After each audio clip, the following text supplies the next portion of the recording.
2024 లేదా 25లో డిగ్రీ లేదా బీటెక్ చదివారా? సాఫ్ట్‌వేర్ జాబ్ కోసం ఎదురు చూస్తున్నారా? అయితే కోడ్‌జ్ఞాన్ 100 డేస్ కోర్సులో చేరండి. జాబ్ సాధించండి. Hello sir.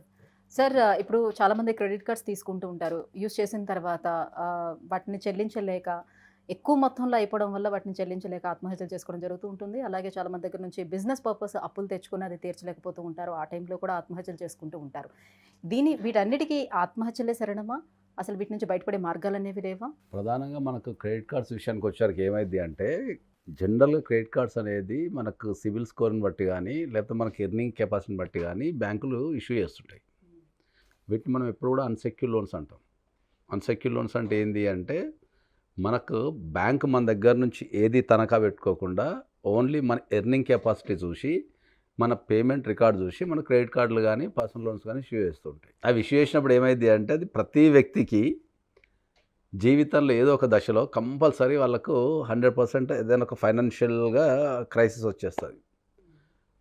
వాళ్ళ ఇంట్లో ఆరోగ్యాలు బాగాలేకపోవటం కావచ్చు, లేదా మనకేమన్నా ఇంట్లో పెళ్ళికి సంబంధించిన ఎక్స్‌పెన్సెస్ గానీ, లేకపోతే హౌస్ కట్టుకోవడం గానీ, లేకపోతే ఎడ్యుకేషన్ పర్పస్ కావచ్చు, బిజినెస్ చేసి లాస్ అయిపోయి ఉండొచ్చు. రకరకాల కారణాల ద్వారా ఏందంటే, జీవితంలో ఎప్పుడో ఒక దగ్గర, ఎప్పుడో ఒకప్పుడు కంపల్సరీ ఫైనాన్షియల్ డిస్టర్బెన్స్ అనేది ఏర్పడుతది ఎవరికైనా లైఫ్‌లో. హ్మ్. హ్మ్. దాన్ని వాళ్ళు ఎంత త్వరగా కోలుకుంటారనేది వాళ్ళకున్న కెపాసిటీని బట్టి, వాళ్ళ ప్లానింగ్‌ని బట్టి రకరకాల కారణాలు ఉంటాయి మనకు.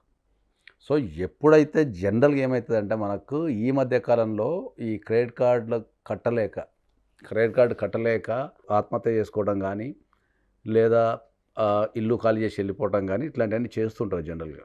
మనం అందరికీ ఏం చెప్తున్నాము అంటే ఏందంటే, ప్రతి వ్యక్తి జీవితంలో ఫైనాన్షియల్ క్రైసిస్ వచ్చినప్పుడు, క్రెడిట్ కార్డులు గానీ, పర్సనల్ లోన్ గానీ కట్టలేని పరిస్థితి వచ్చినప్పుడు, మనం కోర్ట్‌కెళ్ళి మనం ఇంజెక్షన్ ఆర్డర్ వేసుకునే ప్రొవిజన్ ఉంది మనకు. హ్మ్. సో, మీరు కోర్ట్‌లో గనక ఈ క్రెడిట్ కార్డులు కట్టలేము, ఈ కారణాల వల్ల మాకు ఈ ఆర్థిక ఇబ్బందుల వల్ల నేను బిజినెస్ చేయటం గానీ, లేకపోతే మోసపోవటం గానీ, ఈ క్రెడిట్ కార్డులు ఎక్కువ మా మా దగ్గరకొచ్చే కేసులలో ఏందంటే ఎక్కువ క్రెడిట్ కార్డులు వీళ్ళు ఆన్‌లైన్ ట్రేడింగ్ చేసి లాస్ అవుతుంటారు ఎక్కువ. ఆన్‌లైన్ ట్రేడింగ్ గానీ, లేకపోతే ఫ్రెండ్స్‌కి ఇచ్చి మోసపోవటం గానీ, సరే బిజినెస్‌లో ఏందంటే మనకొక 50 డేస్ బ్రీతింగ్ పీరియడ్ వస్తది అని చెప్పి వాటిని వాడటం గానీ చేస్తుంటారు. అది ఓవర్ అయిపోయిన తర్వాత ఎక్కడో దగ్గర ఒక ఫైనాన్షియల్ మిస్‌మేనేజ్‌మెంట్ జరిగి వాళ్ళు డెఫినెట్‌లీ ఆ ఫైనాన్షియల్ క్రైసిస్‌కి వెళ్ళిపోతారు. హ్మ్. సో, మనం అందరికీ స్ట్రాంగ్‌గా చెప్పేది ఏంది అంటే, ఏ కారణం చేతనైనా సరే మీరు క్రెడిట్ కార్డులు కట్టలేకపోతే, లేకపోతే ఆహ్, మీరు ఈ హరాస్మెంట్ ఎవరైతే ఉన్నారో, ఈ క్రెడిట్ కార్డులు కట్టనప్పుడు ఏమైతదంటే, బ్యాంక్ వాళ్ళు థర్డ్ పార్టీని పంపిస్తారు మన దగ్గరికి. మనం వాళ్ళని రికవరీ ఏజెంట్స్ అని చెప్తాం. సో, ఈ రికవరీ ఏజెంట్స్ అనేది బ్యాంక్ వాళ్ళ చేత నియమించబడ్డ వాళ్ళే తప్ప బ్యాంక్ వాళ్ళు కాదు. సో, ఈ రికవరీ ఏజెంట్స్‌కి ఏంది అంటే వీళ్ళకి ఒక టార్గెట్ ఉంటది. సో, వీళ్ళకి ఇంత వసూలు చేస్తే ఇంత కమిషన్ అని ఉంటది. So, irrespective of the situation ఏం చేస్తుంటారంటే వీళ్ళు ఈ క్రెడిట్ కార్డులు ఎవరైతే కట్టరో వాళ్ళ ఇంటికొచ్చి కూర్చోవడం గానీ, తర్వాత వాళ్ళ చుట్టాల ఇంటికెళ్ళి కూర్చోవడం గానీ, లేకపోతే పక్కింటి వాళ్ళని ఇబ్బంది పెట్టడం గానీ, పండగున్నా, పబ్బమున్నా, ఇంట్లో ఎవరైనా చనిపోయినా, ఆరోగ్యం బాగాలేకపోయినా వాళ్ళు అట్నే వచ్చి కంటిన్యూయస్‌గా హరాస్మెంట్ చేసి ఆ మనీ గుంజుకోవడానికి ట్రై చేస్తుంటారు. సో, అలా వచ్చేటప్పుడు మనం ఏమన్నా వాళ్ళ మీద కేస్ ఫైల్ చేసుకోవడానికి అవకాశం ఉంటుందా? డెఫినెట్‌లీ అదే చెప్తున్నానండి. మీరు సివిల్ కోర్ట్‌కెళ్ళి మీరు ఇంజంక్షన్ ఆర్డర్ గనుక ఫైల్ చేసేసుకొని, అక్కడి నుంచి మీరు ఇంజంక్షన్ తెచ్చుకోగలిగితే ఇంక వాళ్ళు రావడం అనేది మీ దగ్గర ఉండదు. హ్మ్. హ్మ్. సో, క్రెడిట్ కార్డులనేది కట్టకపోతే ఏమవుతది అనేది ఒక క్వెషన్ జనరల్‌గా చాలా మందికి ఒక క్వెషన్ ఉంటది. క్రెడిట్ కార్డులు కట్టకపోతే ఏమైతది అంటే ప్రధానంగా సిబిల్ అనేది మనకు ఖరాబ్ అయితది. సిబిల్ స్కోర్ సిబిల్ పోతుంది. స్కోర్ ఖరాబ్ అయినప్పుడు ఏందంటే మనకు ఫ్యూచర్‌లో లోన్‌లు వచ్చే అవకాశం ఉండదు. హ్మ్. ఈ క్రెడిట్ కార్డులకు సంబంధించి అంతా యూత్ అంటే ఒక 30 బిలో ఉన్న వ్యక్తులే క్రెడిట్ కార్డ్స్ అనేది ఎక్కువ యూజ్ చేస్తుంటారు. ప్లస్ వీళ్ళు మాత్రమే ఈ ఫైనాన్షియల్ క్రైసిస్‌లో అయిపోయి క్రెడిట్ కార్డులు కట్టకపోతే మీకొచ్చే ప్రాబ్లమ్ ఏముంటదంటే సిబిల్ అనేది ఖరాబ్ అయితది. At the age sir of CIBIL score పెరగటానికి కూడా క్రెడిట్ కార్డ్స్ యూజ్ చేస్తేనే ఎక్కువగా పెరిగేదానికి ఛాన్స్ ఉంటదని కూడా చెప్తాయి బ్యాంకులన్నీ. Yes. Definitely. Credit card CIBIL పెరగడానికి గూడా, లోన్‌లు రావడానికి గూడా ఏందంటే, మీరు క్రెడిట్ కార్డ్‌లు తీసుకున్న తర్వాత పర్సనల్ లోన్స్ గానీ, క్రెడిట్ కార్డ్స్ గానీ, ఎనీ కన్స్యూమర్ లోన్స్ గానీ తీసుకున్న తర్వాత వాటిని ఎంత పర్ఫెక్ట్ కడితే అంత సిబిల్ పెరుగుతూ ఉంటది. సో, ఎంత సిబిల్ మంచిగుంటే మళ్ళా వాళ్ళంతా మీకు లోన్స్ అనేటివి మళ్ళా ఆఫర్ చేస్తూ ఉంటారు. ఇచ్చే అవకాశం ఉంటది. సో, బీయింగ్ ఏ పర్సన్ నేనేం చెప్తుంటా అంటే, క్రెడిట్ కార్డులనేటియి జనరల్‌గా కట్టడానికి ట్రై చేయండి. హ్మ్. ఏదన్నా కట్టలేని పరిస్థితి ఉండి ఎందుకంటే చాలామంది క్రెడిట్ కార్డుల దగ్గరకొచ్చాక వాళ్ళు చేసే ప్రధాన తప్పేందంటే, ఒక రూ. 1,00,000 క్రెడిట్ కార్డ్ వాడతారు. నెక్స్ట్ మంత్ కడదాంలే వచ్చేస్తాయి కదా 1 లక్ష రూపాయలు అని చెప్పేసి వాడతారు. వాడిన తర్వాత ఏం చేస్తారంటే ఆ నెక్స్ట్ మంత్కి వీళ్ళు కట్టలేరు, మళ్ళీ ఏదో ఖర్చో ఇంకోటో వస్తుంది, లేకపోతే రావాలనుకున్న పైసలు ఏమో రావు, ఏదో వచ్చేసి కట్టలేరు. కట్టనప్పుడు ఏం చేస్తారు, ఆ క్రెడిట్ కార్డు కడతానికి ఏం చేస్తారంటే ఇంకో క్రెడిట్ కార్డుకి ఇస్తారు, ఆ క్రెడిట్ కార్డుకి దీన్ని కడతారు. సో వీళ్ళు ఈ క్రెడిట్ కార్డుని వాడుతూ దాన్ని వాడుతూ దీన్ని ఇందులోనే ఈ మిక్సప్ అని చేయటం వల్ల ఉన్న క్రెడిట్ కార్డులన్నీ మొత్తం డ్రై అయిపోయి మీకు సిబిల్ ఖరాబ్ కావటము, కట్టలేకపోవటము. చాలామందికి క్రెడిట్ కార్డ్స్కి ఉన్న మనకు అప్పు ఒక 15 నుంచి 20, 30, 40 లక్షలు ఉంటుంది. వీళ్ళ సంపాదన వచ్చేసి యావరేజ్గా 50 to 1,50,000 మధ్యలో ఉంటుంది. సో వీళ్ళ క్రెడిట్ కార్డ్ బిల్స్ ఏవైతే ఉంటాయో అవి మినిమం అంటే పేమెంట్ వాళ్ళ సంపాదన ఆధారంగా చేసుకునే క్రెడిట్ కార్డ్స్ ఆ లిమిట్ అనేది ఇవ్వడం జరుగుతుంది కదా వాళ్ళకి. డెఫినెట్లీ. కాకపోతే ఏ బ్యాంక్కి ఆ బ్యాంకే చూస్తుంది కదా, అన్ని బ్యాంకులు కలిపి ఒక దగ్గర చూడవు కదా. ఇప్పుడు ఎస్బీఐ ఉందనుకో, ఎస్బీఐ దృష్టిలో వాడు 1.5 సంపాదిస్తున్నాడు కాబట్టి నేను ఇవ్వచ్చు అనుకుంటుంది. అదే ఎస్ బ్యాంక్ వెళ్ళారనుకో, ఎస్ బ్యాంక్ కూడా 1.5 చూసే ఇస్తాడు కదా. సో అది కలెక్టివ్గా చూడరు, ఇండివిజువల్గా చూస్తారు కాబట్టి దాన్ని చూసి ఇచ్చేస్తారు. కాబట్టి అందరికీ చాలా స్ట్రాంగ్గా చెప్పేది ఏంటంటే, మీరు ఏ కారణం చేతనైనా సరే క్రెడిట్ కార్డ్స్ కట్టకపోతే, కట్టే స్తోమత లేకపోతే మీరు కోర్టులో కనుక ఇంజక్షన్ ఆర్డర్ వేసుకొని మీరు కోర్టు నుంచి ఒక 2 to 3 years మనం టైం గెయిన్ చేసే అవకాశం ఉంటుంది. దాని తర్వాత కూడా మనకి లోన్స్ రావంటారా ఇట్లా వేసుకోవడం వల్ల కూడా? సిబిల్ ఖరాబ్ ఉన్నంత కాలం ఎప్పుడు లోన్స్ రావు. ఇవన్నీ క్లియర్ చేసేస్తే వస్తాయి. మనము ఓటీఎస్ చేసుకోవచ్చు. మనం జనరల్గా ఓటీఎస్ కనుక చేసుకుంటే డెఫినెట్లీ మీకు మళ్ళీ లోన్స్ అన్నీ క్లియర్ చేయాలి. మళ్ళీ ఇప్పుడు ఒక 10 క్రెడిట్ కార్డ్స్ అనుకుందాం, మనం 9 క్లియర్ చేసి మళ్ళీ ఒకటి పెండింగ్ పెట్టినా కూడా మళ్ళీ రాదు. సో అవుట్ ఆఫ్ ద 10కి 10 మనం క్లోజ్ చేస్తేనే మనకు క్రెడిట్ కార్డ్స్ వచ్చే అవకాశం ఉంటుంది. నాట్ ఓన్లీ క్రెడిట్ కార్డ్స్, ఇప్పుడు ఎవరు ఏ వ్యాపారం చేయాలన్నా, ఎంత పెద్ద బిజినెస్ మ్యాన్లు ఇటీవల కాలంలో ఎవరు ఏ వ్యాపారం చేయాలన్నా, ఇల్లు కట్టుకోవాలని దేనికైనా లోన్స్ అనేది తీసుకుంటున్నారు కదా. ఆ లోన్స్ కట్టలేని పరిస్థితుల్లో కూడా ఎలా ఉంటుంది? మనం ప్రధానంగా బ్యాంకింగ్ సెక్టార్ నుంచి, బ్యాంకింగ్లో మనకు బ్యాంకింగ్ ఒకటి ఉంటుంది, నాన్ బ్యాంకింగ్ అని ఒకటి ఉంటుంది. నాన్ బ్యాంకింగ్ అంటే ఏంటంటే జనరల్గా ప్రైవేట్ ఫైనాన్స్కి సంబంధించినన్నింటినీ మనం నాన్ బ్యాంకింగ్ అంటాం.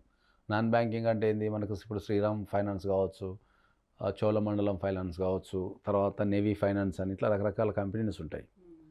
సో వీళ్ళు కానీ మనకు బ్యాంకింగ్ అంటే ఇప్పుడు కెనరా బ్యాంక్ కావచ్చు, ఎస్బీఐ కావచ్చు, ఇవన్నీ మనం బ్యాంకింగ్ అంటాం, బ్యాంకింగ్ సెక్టర్ అంటాం.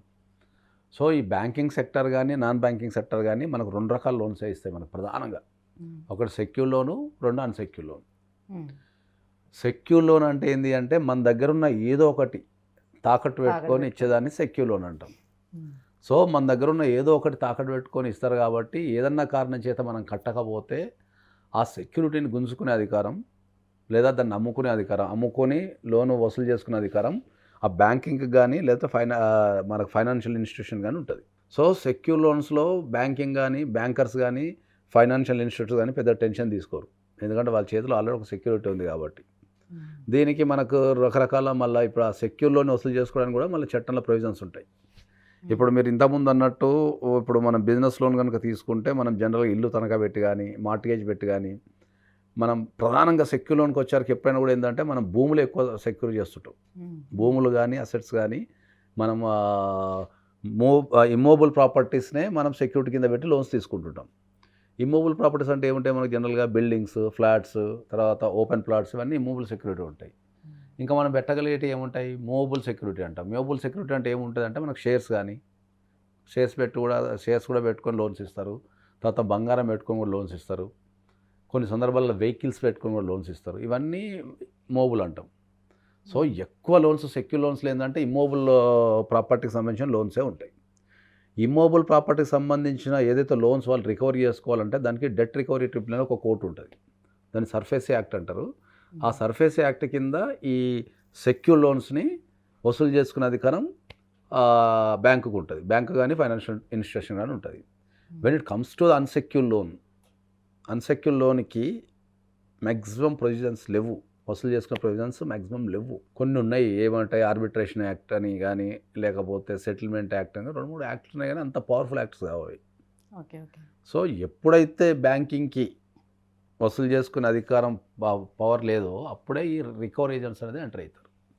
సో ఎప్పుడైతే బ్యాంకింగ్ ఆ పవర్ ఉండదో బ్యాంకింగ్ ఏం చేస్తుంటే ఒక థర్డ్ పార్టీకి ఇచ్చేస్తుంది. అరే నాకు పలానాడు పైసలు ఇవ్వాలి, నువ్వు తెచ్చుకోపో అని చెప్పి, నువ్వు తెచ్చుకోపోనికి ఇంత కమిషన్ ఇస్తా అంటుంది. అప్పుడు తప్పు బ్యాంకింగ్ మీదకి రాదు, రికవరీ ఏజెంట్ల మీదకి వస్తుంది. సో రికవరీ ఏజెంట్ యొక్క లక్ష్యం ఏముంటుంది అంటే వాడికి ఎంత వసూలు చేస్తే అంత కమిషన్ అయ్యి వస్తుంటుంది. కాబట్టి వాడు అదే పనిగా తెల్లవారులు మన ఇంట్లో కూర్చోవడము, పక్క వాళ్ళని డిస్టర్బ్ చేయడం వీళ్ళంతా చేస్తూ ఉంటారు. సో నేను ఫైనల్గా చెప్పేది ఏంటి అంటే ఏ కారణం చేతనైనా సరే అది మంచికి కానీ చెడుకు కానీ ఎక్కడన్నా మీరు క్రెడిట్ కార్డ్స్ కానీ లోన్స్ తీసుకొని కానీ వాడిన తర్వాత మీరు కట్టలేని పరిస్థితి ఉంటే మ్మ్.